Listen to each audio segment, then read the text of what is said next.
Pose with the bands. Pose with the pose with the pose with the bands. Pose with the pose with the pose with the bands. Pose with the bands. Warahmatullahi taala wabarakatuh. Salam sejahtera dan salam Malaysia Madani. Nama saya Muhammad Khairul Adik Insaisi dan pada hari ini kumpulan kami akan membentangkan tentang subjek penulisan akademik iaitu pentaksiran berterusan tegasan 3. Baiklah, pada kali ini kami akan membincangkan tentang objektif pembentangan pada kali ini. Menganalisis keutuhan wacana dalam artikel yang dipilih, menilai kejelasan penulisan wacana dari segi susunan, idea dan kefahaman, mengenal pasti strategi penggunaan perandu wacana dalam penulisan akademik, penulisan ilmiah, dan menilai kekuatan dan kelemahan wacana serta memberikan cadangan dan penambahbaikan. Baiklah, pada hari ini kami akan membawa artikel yang bertajuk Keindahan Bahasa dalam Sindiran Masyarakat Melayu Lama daripada Dewan Bahasa dan Pustaka. Penulisnya adalah Syahdatul Akmal binti Ahmad. Tarikh diterbitkan ialah 24 September 2025. Tema utama artikel inilah penggunaan bahasa sindiran dalam masyarakat Melayu Lama sebagai mekanisme sosial untuk menyampaikan teguran secara halus, beradab dan estetik. Kepentingan artikel ini adalah untuk mengupas bagaimana bahasa sindiran bukan sekadar gaya bertutur tetapi mencerminkan serta mencerminkan sistem nilai, hierarki sosial dan keharmonian dalam masyarakat Melayu Lama. Baiklah, pertama sekali kita akan membicarakan tentang maksud keutuhan wacana dalam penulisan akademik. Baiklah, keutuhan wacana dalam penulisan akademik bermaksud bahawa sesuatu penulisan ilmiah perlu mempunyai keseluruhan dan kesepaduan idea serta maklumat yang paling berkaitan antara satu sama lain. Hal ini bermaksud setiap bahagian dalam penulisan sama ada pendahuluan, isi maupun penutup perlu disusun dengan teratur dan berpaut antara satu sama lain agar menghasilkan satu wacana yang lengkap dan berkesan. Baiklah, apabila penulisan mempunyai keutuhan wacana, pembaca dapat memahami maksud dan hujah penulis dengan mudah kerana setiap idea yang disampaikan secara jelas, logik dan berurutan. Selain itu, penggunaan penanda wacana, kata hubung dan struktur ayat yang dramatis turut membantu untuk memastikan kesinambungan antara ayat dan juga perenggan.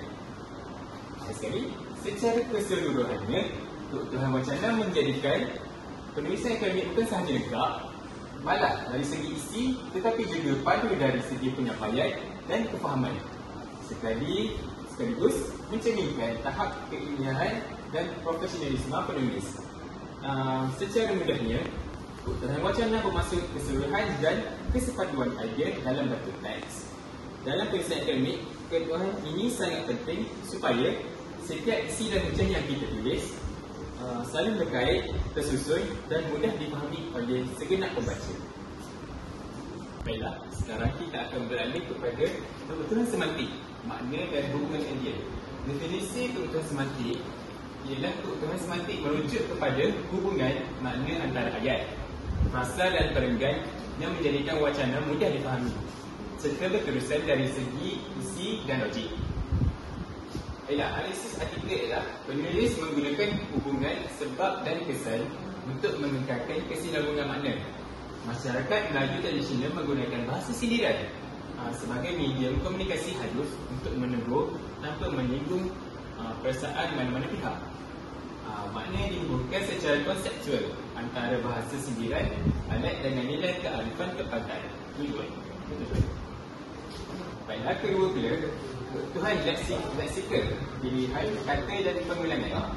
Definisinya ialah keutuhan leksikal ialah kesinambungan wacana yang dihasilkan melalui penggunaan kata yang sama, sinonim, antonim atau kolokasi tetap untuk menekankan fokus tema. Analisis artikel ini ialah penulis mengekalkan tumpuan tema bahasa sindiran melalui pengulangan kata bahasa sindiran halus, berlapik, sinonim dan variasi atau variasi bahasa halus, komunikasi berlapik sindiran, lembut, sengit, tegur dan sopan. Kolokasinya tetap ialah besar kepala, naik loncang, panjang tangan. Baiklah, akhir sekali ialah kebutuhan fonologi, bunyi dan irama bahasa.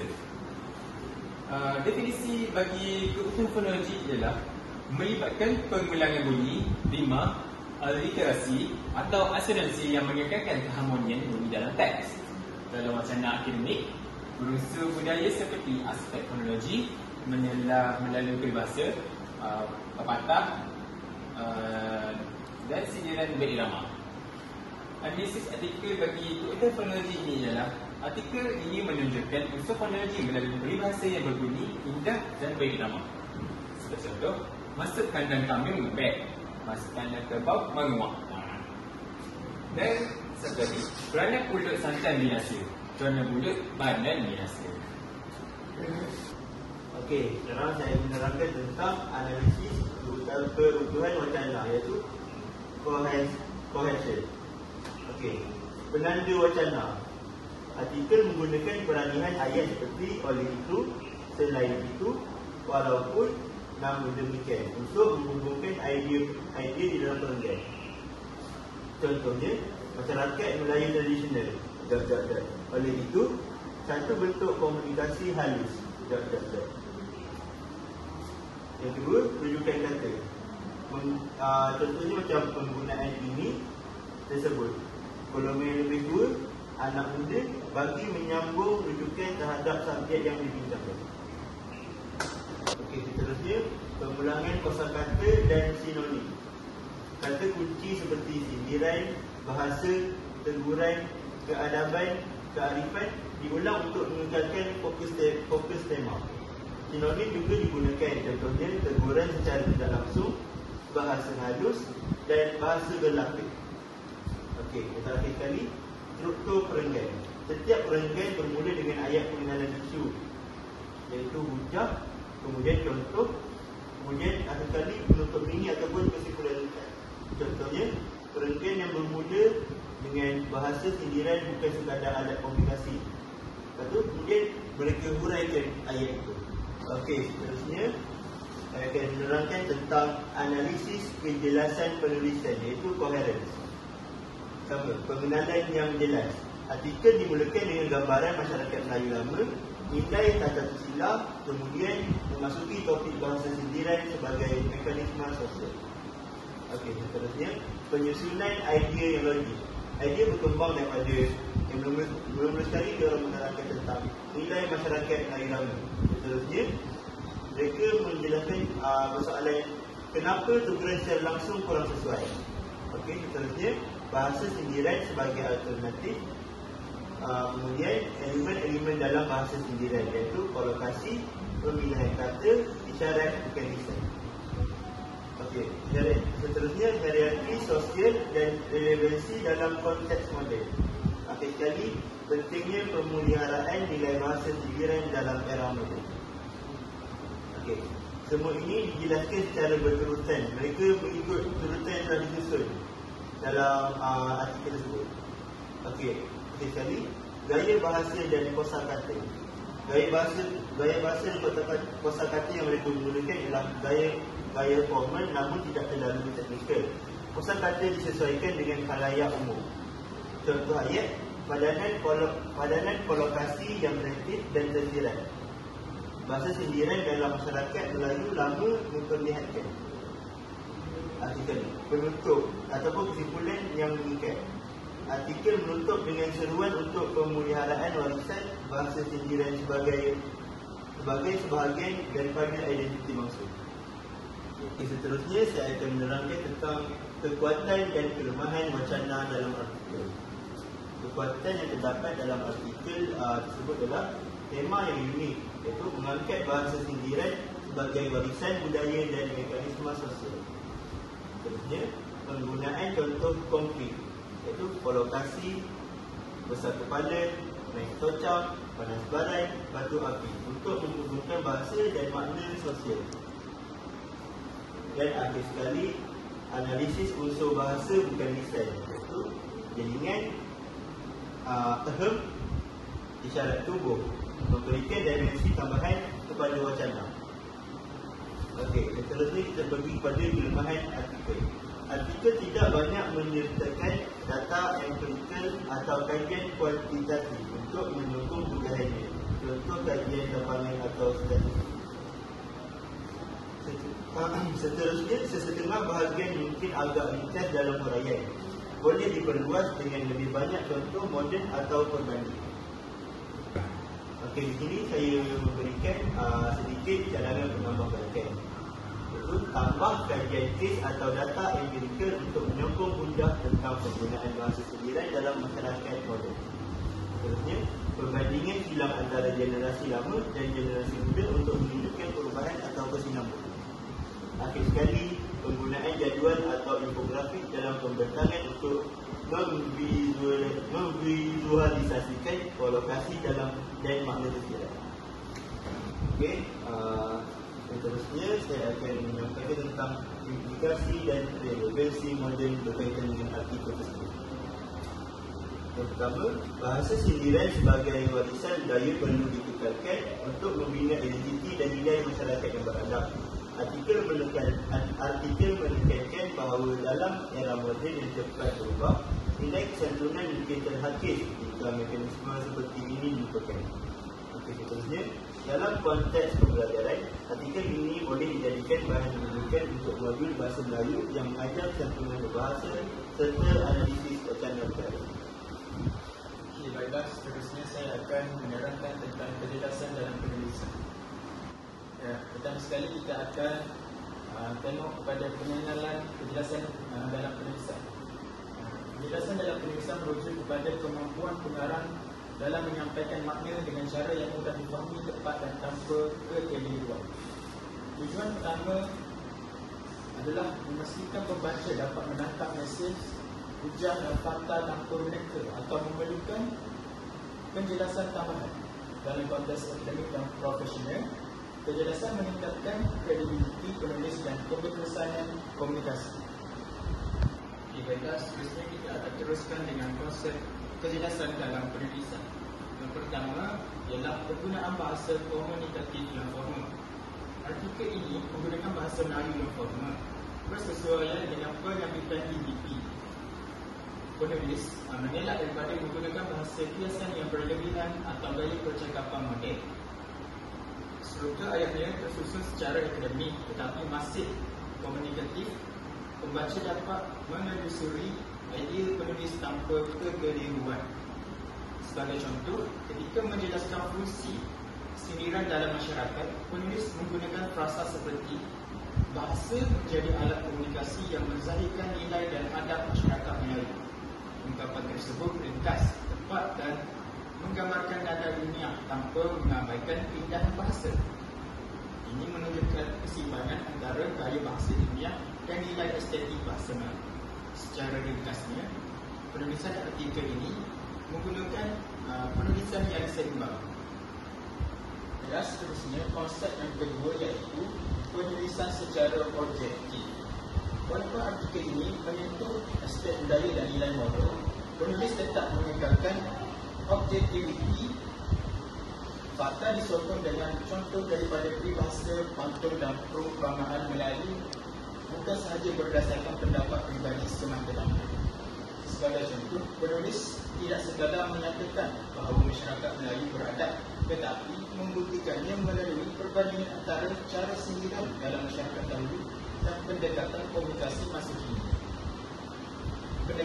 Pendekatan ini menonjolkan penulisan yang berasaskan pemerhatian dan bukti linguistik, bukan emosi. Objektiviti ini meningkatkan kredibiliti penulis serta membantu pembaca menilai isi secara rasional.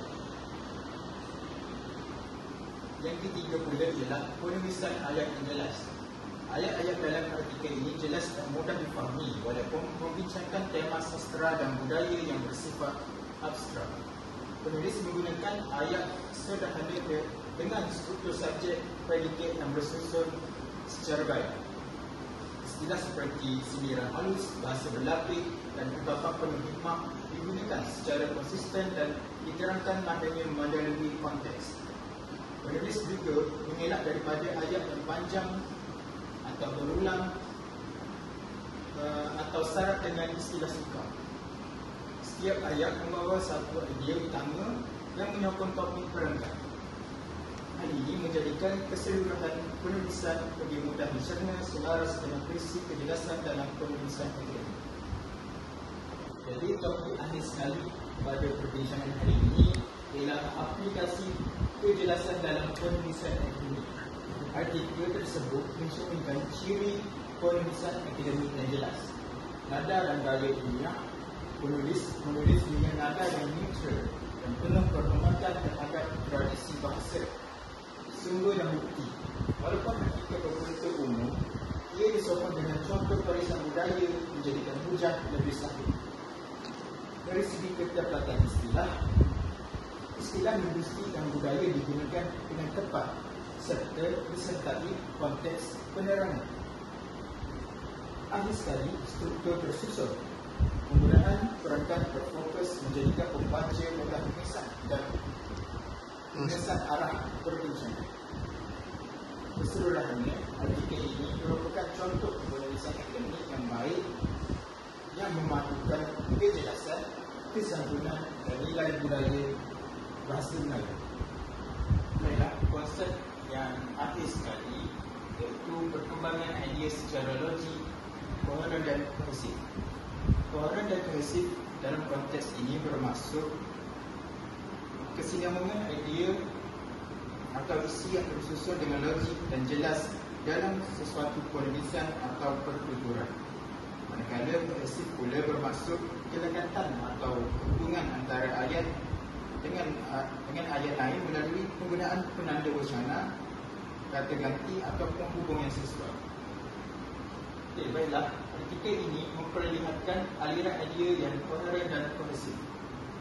Penulis memulakan artikel dengan pengenalan terhadap fungsi bahasa dalam budaya Melayu, diikuti dengan penjelasan tentang sindiran sebagai wahana nasihat yang akhirnya merumuskan kepentingan mengekalkan kesantunan dalam komunikasi moden.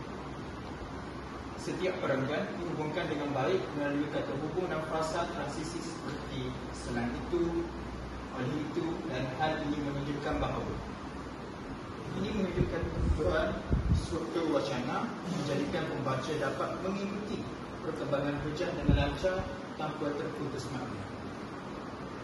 Koherensi artikel juga terselah apabila contoh-contoh yang dikemukakan berkaitan secara langsung dengan hujah utama tiada isi dan terkeluar daripada topik perbincangan. Kesinambungan antara isi dan contoh membentuk satu rangka hujah yang kukuh dan teratur.